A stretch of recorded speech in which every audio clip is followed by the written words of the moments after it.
बोला है खींच के भी नहीं गया मेरा यार, बोल्ट तक तो खींचे ही नहीं। अरे खोल दिया उनने, ये तेरा दोपहरी में चढ़ा होगा। हो ना, वो आया 3:30 बजे था। हाँ जब बिजली बज गई। जने थे हम्म वो चढ़ गए, उन्होंने तो खोलता 10 मिनट डाल दिया। बोल्ट हल्के खिंचे हुए थे। तो दूसरे कह रहा गर्मी हो रही है, मोटे मोटे खेच दे यार जल्दी जल्दी। हाँ उनके घर से कुछ बात है जो आया है वो कर जा हूँ मैंने। तो तुम खोलोगे सारे वो?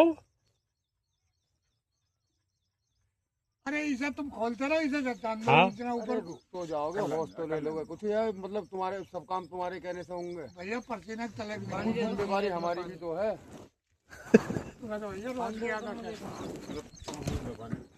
पानी दे पकड़ा दियो। वो तेल कम हो तो मुझसे कह देंगे तो बोले तुमने क्या चेक कराओ।